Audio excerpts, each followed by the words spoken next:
Assalamualaikum warahmatullahi wabarakatuh.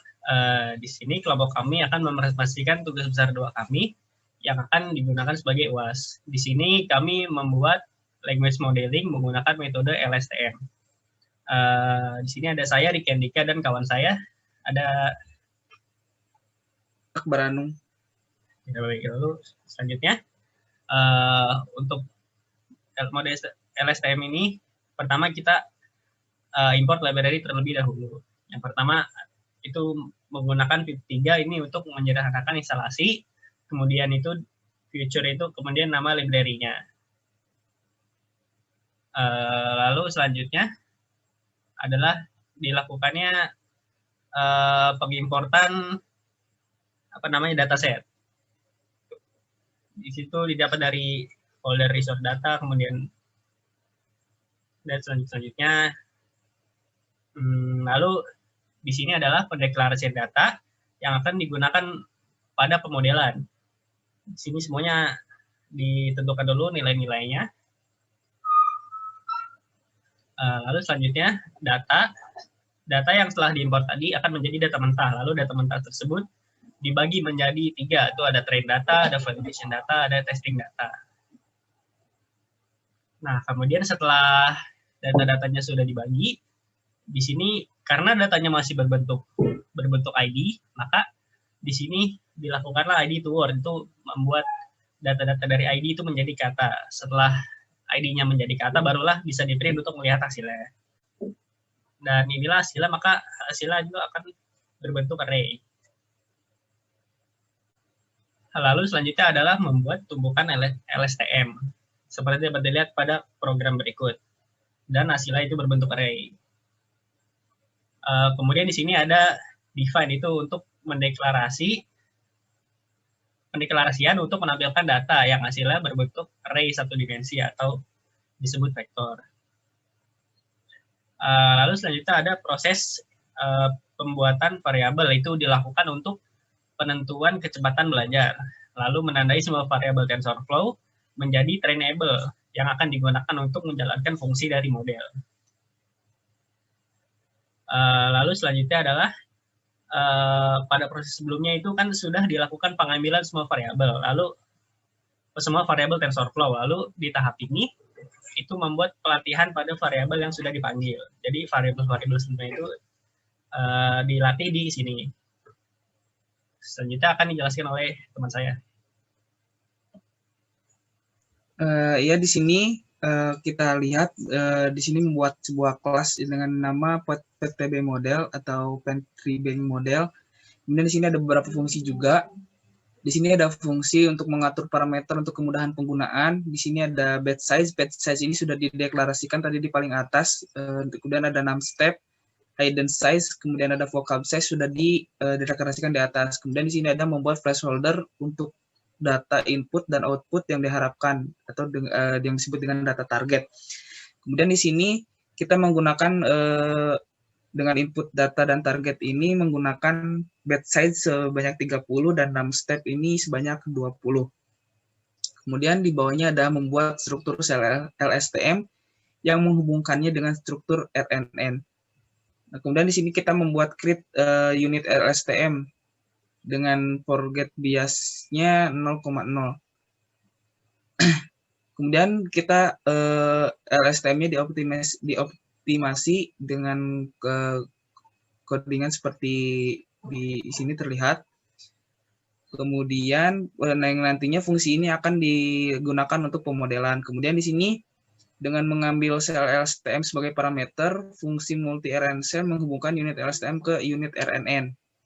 Di sini RNN cell tersusun secara berurutan dari beberapa sel sederhana.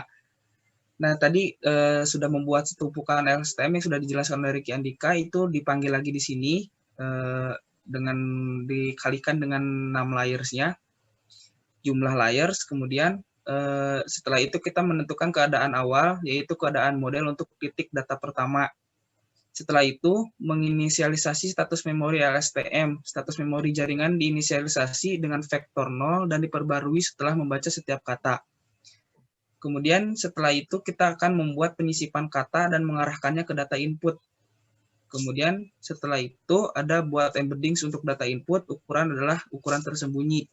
Itu dengan vocab size sebanyak 10.000 dan size-nya sebanyak 200. Lanjut, di sini ada membuat struktur input untuk RNN. Nah, struktur inputnya itu tadi 20 kali 30 kali 200. Kemudian mengingat setiap kata diwakili oleh vektor 200 dimensi dan kami memiliki 30 batch, kami membuat 30 vektor kata berukuran 30 kali 200. Kemudian struktur input diumpankan dari embedding yang diisi oleh data input. Pada langkah 1, kata pertama dari masing-masing kalimat dalam batch dimasukkan secara paralel. Kemudian pada langkah kedua, kata kedua dari masing-masing kalimat B dimasukkan secara paralel juga. Kemudian di sini kita membuat instance model RNN kami dan mengambil struktur untuk mengembalikan output dan status. Kemudian di situ ada membuat unit logistik untuk mengembalikan probabilitas ke output. Jadi di sini kita menggunakan probabilitas. Di sini ada yang softmax-W itu kita menggunakan size sebanyak 200 dan vocab size sebanyak 1000. Untuk yang softmax B itu kita menggunakan size-nya 1, kemudian vocab size-nya sebanyak 1000. Lanjut. Nah, di sini kita mendefinisikan fungsi loss dan cost untuk model learning untuk bekerja. Jadi di sini kita untuk memperkerjakan modelnya, kita mendefinisikan fungsi loss dan cost. Seperti kita lihat di sini ada loss-nya dideklarasikan, kemudian untuk cost-nya dideklarasikan juga. Yang cost itu didapatkan dari reducance loss dibagi dengan batch size. Batch size itu tadi kita deklarasikan 30. Kemudian kita simpan status akhirnya. Setelah disimpan, titik ini hanya relevan untuk pelatihan. Kemudian di sini kita membuat training operation untuk model kita. Di sini ada learning rate, kemudian ada grades dan sebagainya. Lanjut. Nah, selain fungsi-fungsi tadi di atas, di sini ada fungsi lain juga. Di sini ada fungsi learning rate, kemudian ada fungsi input data, kemudian ada fungsi dari target, fungsi initial state, fungsi cost, kemudian fungsi final state, fungsi learning rate, kemudian fungsi train off. Ini digunakan untuk pada pemodelan. Lanjut. Nah, di sini ada run approach, mengambil sebagai parameter saya saat ini contoh model, data yang akan diumpankan, dan operasi yang akan dijalankan. Nah, di sini approach ini adalah berapa kali kita melatih datanya. Di sini kita menggunakan looping, jadi tentukan ukuran approach berdasarkan panjang data, ukuran batch, dan jumlah langkah. Untuk approach size ini, kemudian len data and batch size ini sudah dideklarasikan tadi di atas. Kemudian di sini kita akan menghitung perplexity atau kebingungan dari pemodelannya. Lanjut.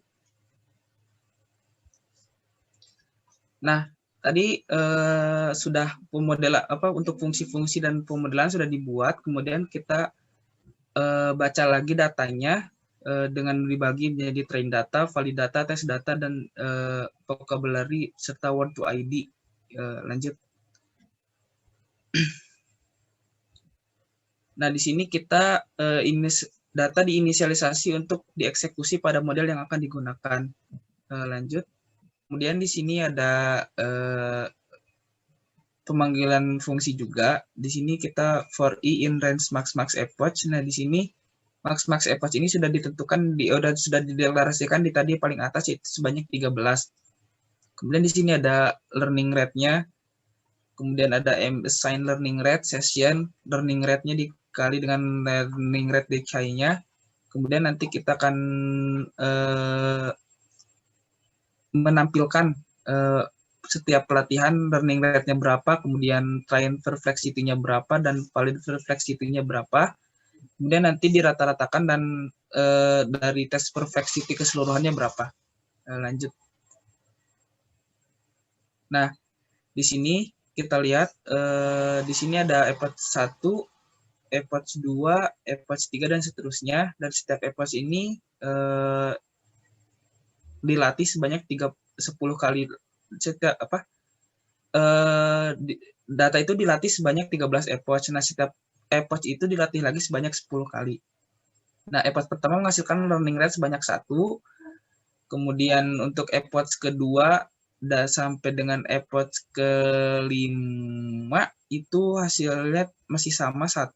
Kemudian dari epoch ke 6 itu sudah mulai berkurang menjadi 0,5. Kemudian di epoch ke-7 kita lihat kembali berkurang menjadi 0,25. Lanjut di sini epoch ke-8 menjadi 0,125, kemudian epoch 9 0,062, epoch ke-10 kita lihat 0,01 dan seterusnya. Dari sini kita lihat learning rate-nya itu atau kecepatan belajarnya itu dari setiap pelatihan itu semakin berkurang, yang artinya ini sudah cukup baik untuk digunakan. Nah, namun dari kami, saya dan Ricky Andika belum bisa melanjutkan ke proses selanjutnya karena keterbatasan. Jadi kami hanya bisa menampilkan sampai sini. Untuk pemodelannya sudah cukup baik untuk digunakan dan dapat digunakan untuk memprediksi kalimat atau yang disebut dengan language modeling dengan menggunakan LSTM. Jadi untuk selanjutnya mungkin bisa dikembangkan lagi untuk memprediksi kalimat dengan kita menginputkan kalimat apa dan nanti hasilnya akan seperti apa. Nah, dari kami cukup sekian untuk presentasi dari kami. Hanya itu yang dapat kami sampaikan. Mohon maaf apabila ada kekurangan. Sekian dan terima kasih. Assalamualaikum warahmatullahi wabarakatuh.